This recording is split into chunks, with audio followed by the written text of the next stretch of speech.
Bonjour et bienvenue dans l'univers de l'artistologie, le podcast qui part au cœur de l'humanité dans le but d'élargir notre vision de l'existence et d'observer l'impact de l'artiste dans le monde. Je suis Malou Moulis, artistologue et auteur du livre « Ma vie est un labo et la vôtre aussi » et je suis ravie de vous accueillir sur ce podcast. No, I'm not a writer. Okay.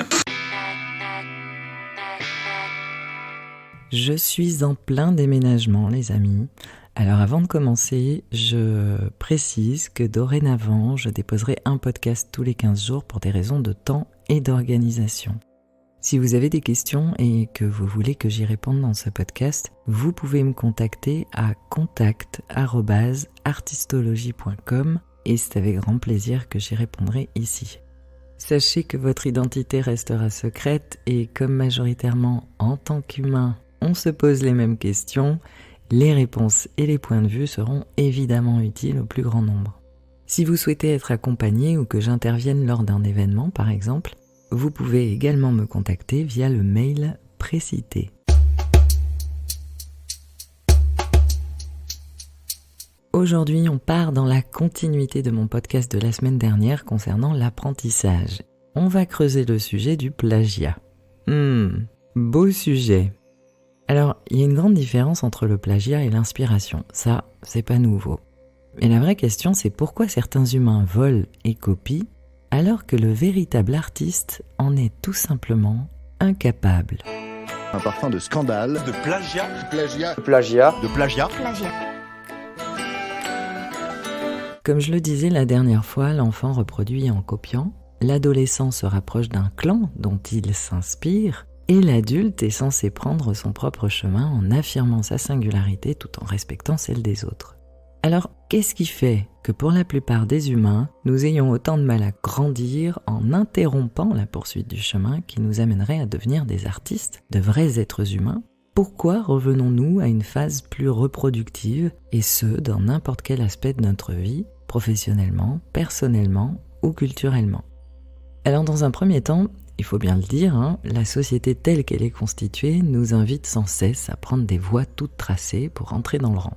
Nous nous devons de coller à cette fameuse image sociétale d'une vie parfaite et de pleine réalisation qui nous indique la marche à suivre pour atteindre le bonheur. Le résultat que l'on obtient est bien souvent l'inverse, souffrance et perdition. Inconsciemment, on reproduit le même couple que celui de nos parents alors qu'il ne nous correspond pas forcément, en tout cas on ne se pose pas la question. On poursuit le même métier que notre papa sans être véritablement passionné. On veut aller mieux parce qu'on se sent mal. On tombe sur quelqu'un qui nous vend la méthode miracle qui nous promet la guérison. Et au lieu d'expérimenter cette méthode par nous-mêmes en ayant le recul suffisant pour vérifier qu'elle nous convienne, on croit aveuglément à son efficacité parce que 400 personnes ont validé cette méthode. Ce que je constate surtout, c'est qu'on a tendance à se fuir et qu'on plonge littéralement dans tout ce qu'on peut trouver qui nous permettrait d'aller mieux. De ce fait, on se met une pression monumentale en pensant atteindre un but ultime, le bonheur pour le reste de notre vie. Et pourtant, le mal-être est toujours là, et il est parfois même pire. Au-delà de ça, dans ce que nous vivons du monde, il y a un tout autre aspect qui est bien pesant. Celui de repousser le regard des autres et de réussir à s'en extraire parce que, c'est vrai, il faut bien le dire, c'est un travail quotidien. Ceux qui regardent au-delà des apparences sont peu nombreux, la plupart ne nous voient pas, ils nous interprètent suivant leur niveau de conscience.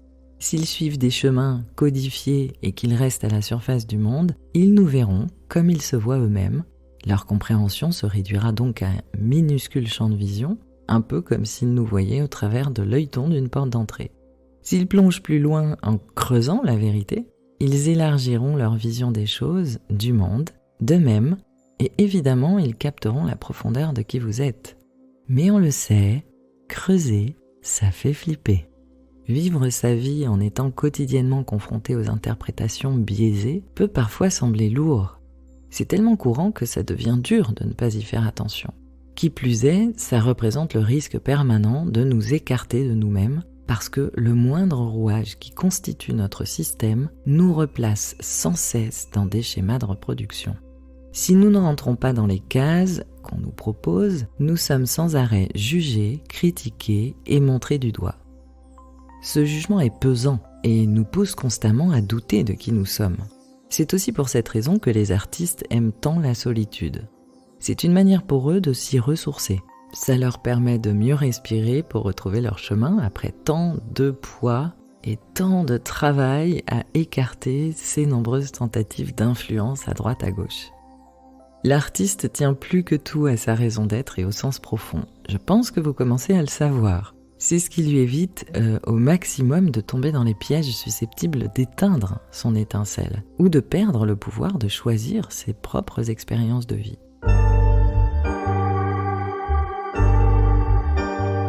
Dans un deuxième temps, si nous suivons les routes fléchées sans vraiment chercher à savoir si elles nous correspondent, c'est aussi parce qu'il y a un côté très rassurant de rester sur les mêmes voies que les autres. On est d'accord qu'il apparaît plus tranquille d'emprunter les autoroutes que les chemins de traverse. Ça semble plus facile de ne pas se rencontrer et de faire face à l'inconnu parce que ça donne l'avantage de ne pas trop se confronter à nos peurs ou à notre sentiment d'insécurité. C'est une façon de se désengager de notre existence et de la responsabilité qui en découle. C'est dommage. Je vous confirme que vivre sa vie demande le courage de remettre en question les voies prédestinées et les modes de pensée préétablis. Ça demande aussi d'avoir le courage de se regarder en face. C'est complexe de concevoir que nous sommes un ensemble de parts sombres et lumineuses, c'est sûr, mais c'est tellement kiffant. Majoritairement, nous tentons de nous définir en rentrant dans la bonne case dans le but de trouver notre place en se disant « Voilà à quoi je sers ». C'est toute la contradiction qu'il y a dans ce monde. Il fonctionne à l'envers. On cherche pourquoi nous sommes faits en omettant de dénicher le principal, qui nous sommes. Nous plaçons donc encore une fois l'ego avant l'être. Nous l'aimons, notre petit ego. Et c'est toujours lui qui est mis en avant dans les sphères de vie que nous parcourons, comme s'il avait plus de valeur que l'être humain profond que nous sommes. Pourtant, nous pouvons clairement le constater en regardant notre société, cet aspect clanique dans lequel nous nous enfermons à l'âge adulte est aussi ce qui crée ce sentiment de séparation entre nous tous, et par conséquent, c'est ce qui enclenche les guerres. Il est temps que cela cesse. Il y a donc une grande différence entre la réalisation de soi, telle que la société nous l'indique, c'est-à-dire trouver une place sociale et matérielle, en se berçant quelque peu d'illusions sur notre fameux « qui suis-je » et la vraie réalisation de soi dans laquelle l'artiste se place au cœur du monde en enrichissant son être profond. Pour le coup, c'est lorsqu'on reste coincé dans cette notion superficielle de réalisation de soi qu'on ressent le besoin de copier. Parce que nous ne savons pas qui nous sommes fondamentalement. Nous avons besoin de nous accaparer l'autre. Nous avons besoin de le voler pour exister. L'artiste fonctionne bien différemment. Dans son expérience de vie, il prend en considération à la fois les traits de caractère de son petit humain, en l'occurrence l'ego, mais aussi l'autre part de lui-même, cette plus grande dimension qui lui donne accès à sa part originelle, celle de son être profond. Et pour réussir à l'apercevoir, il faut se regarder en face. Au lieu de s'inspirer de l'autre, d'une idée ou d'une œuvre, tout en préservant notre unicité, nous le copions dans les moindres détails en s'appropriant l'entièreté de son travail. Le véritable artiste fait équipe avec son être profond et poursuit l'exploration de sa multiplicité, de son humanité, tout au long de son existence. Il ne peut donc pas s'enfermer dans une toute petite définition de lui-même, bien qu'il joue le jeu. Mais ce n'est pas parce qu'il joue avec les règles de la société qu'il n'a pas conscience de qui il est, fondamentalement. Lui, il existe, il le sait, et ce qu'il est va bien au-delà de toute définition. Il sait qu'il est unique tout en ayant une relation intime avec le monde. Il n'a aucune envie de s'enfermer dans un clan ou de se coller une quelconque étiquette qui l'emprisonnerait et l'empêcherait de poursuivre ses belles découvertes. Vivre comme tel serait horrible pour lui. Ce serait mortifère et l'être profond cesserait à tout jamais de grandir. Il ne voit donc aucun intérêt à reproduire. Il ne trouverait aucune richesse et n'apprendrait rien de la vie ou de lui-même dans la reproduction. Il ne pourrait donc jamais copier-coller une création quelle qu'elle soit. Premièrement parce qu'il respecte sa liberté d'être, il la respecte aussi chez l'autre. Il a bien capté que chaque individu est un univers à part entière et que chacun partage ce qu'il est et ce qu'il vit. Dans une création, qu'il s'agisse de sa vie, d'un plat cuisiné ou d'un morceau de musique, il y déposera toute son âme. Son existence ne peut être vécue pleinement que s'il est question de vérité et de présence. Dans son processus de création, ce qu'il défend avant toute chose, c'est la véracité avec laquelle il vit et il crée. De toute façon, la création est quotidienne. Ce n'est pas uniquement une production matérielle puisqu'on crée constamment, sans arrêt. Notre vie, nos pensées, notre couple, notre métier, notre parcours. On crée, toujours et tout le temps. Avant toute chose, l'artiste crée l'œuvre de sa vie. Il n'a pas d'autre but que celui d'être vrai. Il ne fera pas les choses dans l'idée d'obtenir une reconnaissance, un résultat ou un gain. Sa raison d'être est plus puissante que tout le reste. Ce n'est pas un calculateur, c'est un être humain créateur à part entière. Il ne souhaite pas le pouvoir ou le contrôle parce qu'il a bien compris qu'il se fait du mal à lui-même s'il pense dépasser les lois universelles qui régissent la vie et qui sont bien différentes des lois que la société nous inflige. Non, lui, il préfère danser avec la vie. Du coup, c'est parce que son œuvre est vraie, et ce, quelle que soit la forme qu'elle prend, qu'elle devient substantielle et qu'on peut en capter toute l'essence. Et c'est parce qu'il agit dans ce sens, sans attente, que bizarrement, les résultats arrivent. Pourquoi l'artiste ne peut concevoir le plagiat, ne le supporte pas, et pourquoi ça lui fait beaucoup de mal? On en arrive au deuxième point, celui qui vole est un inconscient, un ignorant parce qu'il ne vole pas qu'une œuvre. Ça va bien au-delà de ça. Au travers de ce plagiat, il vole non pas l'aspect matériel, mais il pourrit et anéantit toute la quintessence qui vient d'être déposée. Le cœur, l'esprit, l'âme, l'expérience, l'énergie, l'intention, le temps consacré, l'amour et la vibration. Si l'on vole la création d'un artiste, quel qu'il soit, on viole son âme, on détruit la vérité et on piétine l'essence même avec laquelle l'œuvre a été conçue.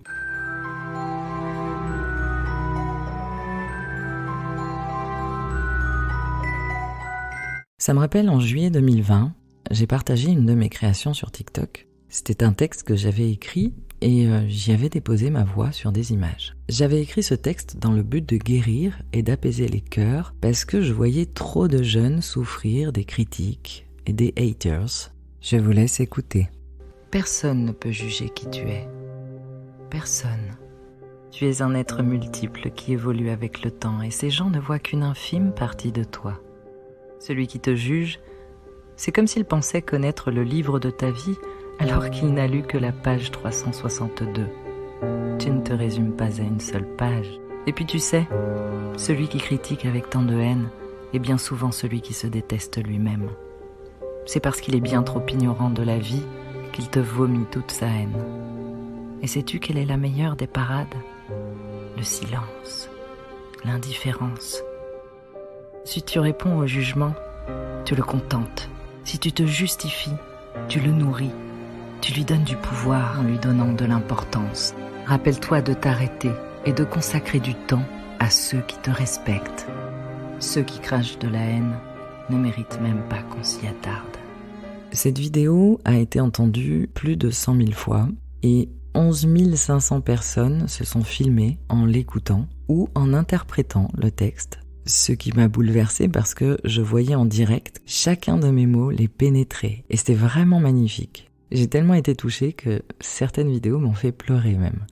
Et le truc, c'est que certains individus, avides de visibilité et d'abonnés, se sont appropriés ma création en remplaçant mon nom par le leur. Seulement, ils sont très inconscients d'avoir rompu l'intention de guérison que j'avais placée à l'intérieur.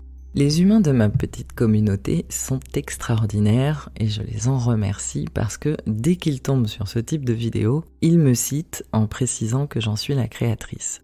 Et ce que je suis en train d'exprimer est très mesurable parce que lorsque je compare les commentaires sous ma propre création et ceux qui se trouvent sous les copies, je peux vérifier à quel point l'impact n'a absolument rien à voir.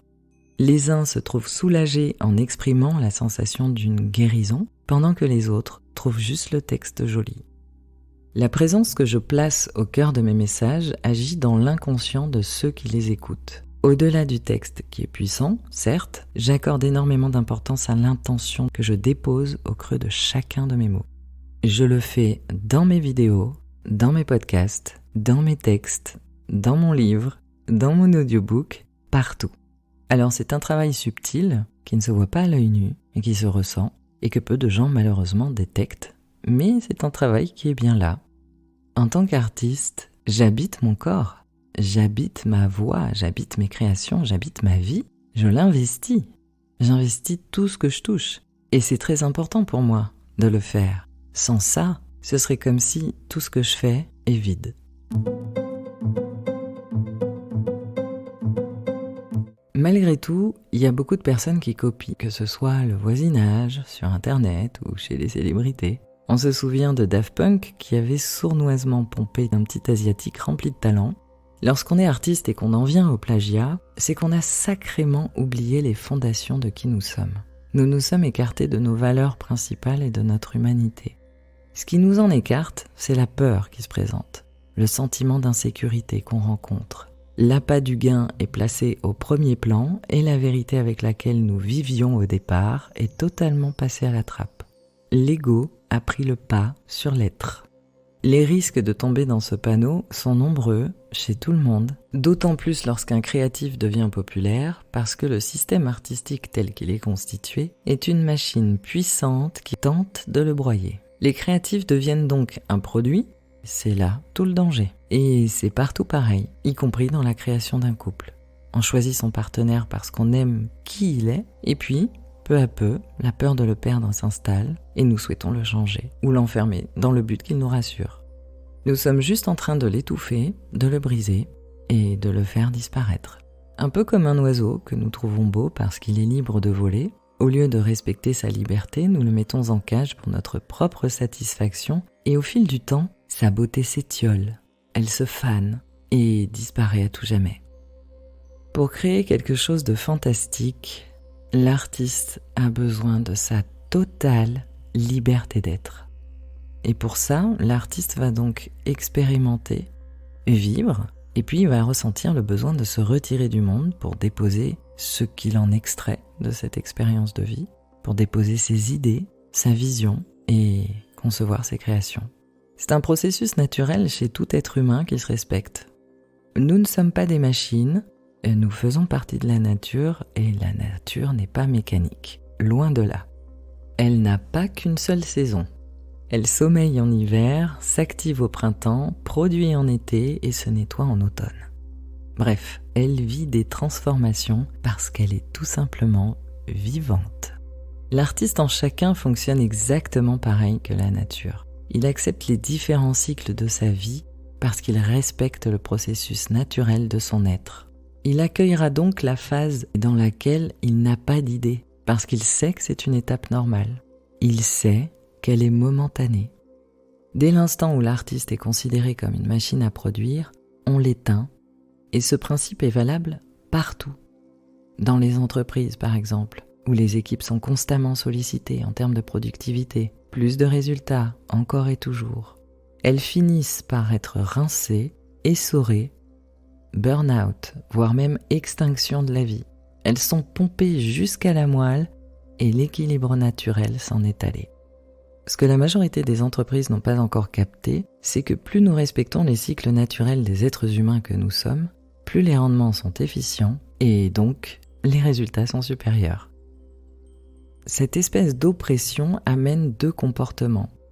Dans le milieu artistique, par exemple, sous la pression des boîtes de production, certains se mettent en mode renard pour voler les artistes inconnus parce qu'ils traversent la fameuse phase de la page blanche et c'est un mode de survie qui s'enclenche. Peur de ne plus gagner suffisamment d'argent ou peur même de perdre leur place sociale qui les glisserait subtilement dans l'oubli, leur être disparaît au détriment de l'ego.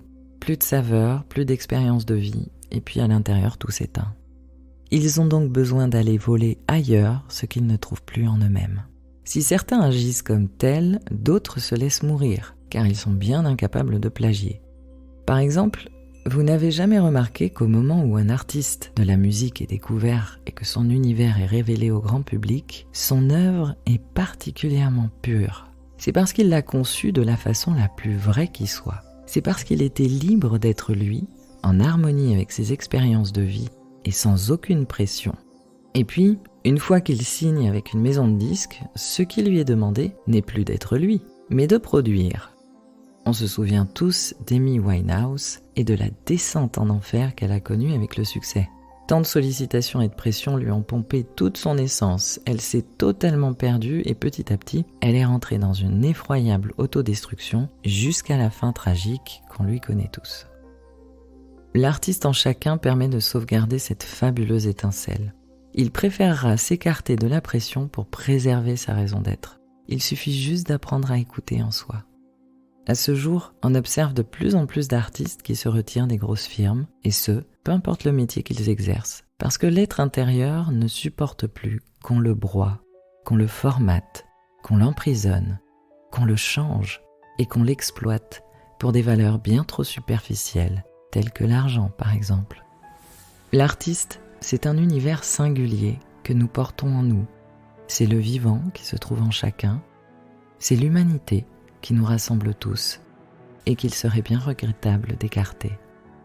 En ces temps délicats, quelle que soit l'expérience que nous sommes en train de vivre, il ne demande qu'à se déployer. Prenons soin de lui donner une place de choix, car lui seul empêchera l'extinction de notre humanité. L'artiste sauvera le monde, les amis.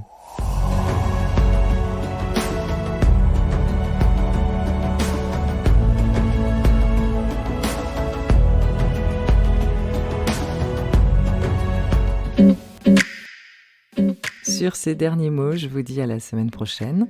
Pour ne rien manquer des épisodes suivants, abonnez-vous à la plateforme de votre choix. Vous pouvez également laisser un avis et partager ce podcast. Et si vous souhaitez soutenir cette chaîne, vous pouvez également faire un don. Pour accéder aux masterclass ou tout simplement me contacter, vous trouverez les liens dans le descriptif sous ce podcast. Tous les services que je propose sont référencés sur mon site, lecomptoirdelartistologie.com. Quant à mon livre, il est accessible chez votre libraire préféré ou sur Amazon. Si vous préférez partir dans cette aventure immersive avec vos oreilles, sachez que l'audiobook est disponible. Je l'ai confectionné avec ma voix et tout mon amour. En attendant le prochain épisode, prenez soin de vous. Je vous souhaite une agréable semaine et je vous embrasse.